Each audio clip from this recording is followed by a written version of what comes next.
2 Singapore families, 1 mid-decision, 1 looking back after 30 years. Together, they show what an HDB flat quietly does for you. HDB flats are subsidized public housing, built and sold by Singapore's Housing and Development Board. About 80% of Singaporeans live in the country's most common starter home, and one of the most powerful wealth-building vehicles most families will ever own. Case Study 1. The Lim family, late 30s, 2 kids, a 4-room flat, caught in a single upgrade decision. By every measure, the Lims were doing everything right. Steady jobs, careful savers, no bad debt. And yet every property decision brought them close to paralysis because of a number 10 years away: university fees. Friends were upgrading to condos, pools, gyms, better facilities, nearly twice their HDB's price. The choice felt binary: a bigger mortgage that might cost the kids their university fund, or staying put. What they couldn't see, their HDB had been quietly building wealth for over a decade, rising in value, while every mortgage payment converted the bank's ownership into theirs. Bought for $450,000 12 years ago, worth $700,000 today. Loan paid down to $220,000. That's $480,000 of equity, never consciously saved. The trade-off they thought they faced wasn't real. Both sides are worth naming. The strength: equity built passively proves paying down a mortgage is a real wealth engine, unlocking upgrade options without sacrificing their education fund. Every payment converted into their own equity. The limitation: that equity is illiquid until unlocked.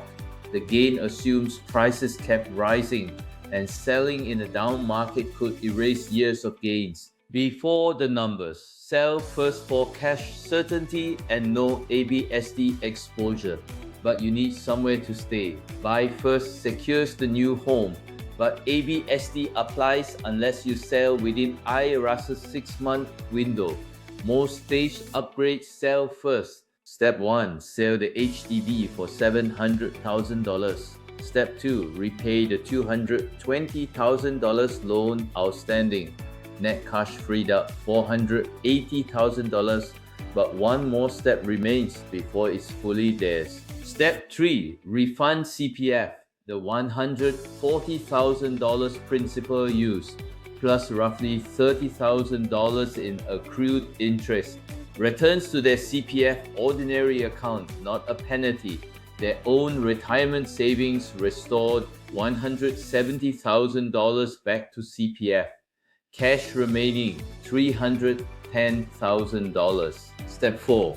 A $1.2 million replacement condo, a 75% bank loan covering $900,000.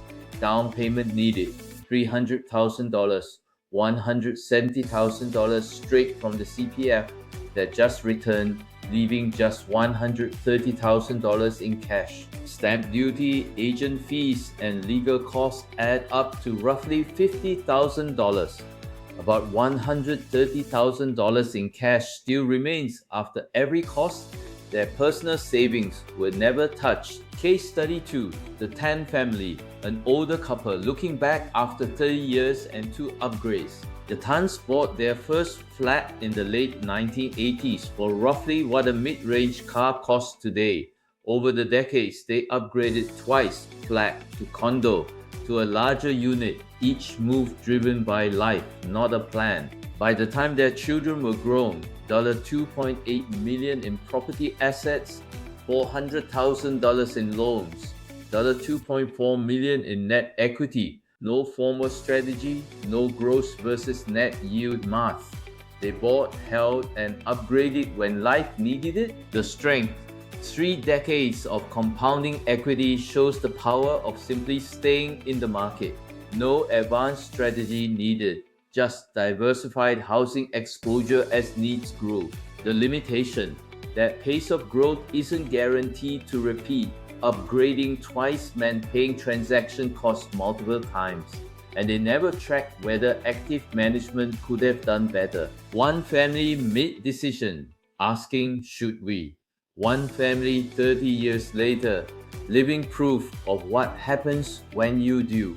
Though this is a Singapore story, the arithmetic is the same everywhere families upgrade. Before you assume an upgrade is out of reach, run the actual numbers on what your current flat has already built for you. Next up, financing rules and stress tests.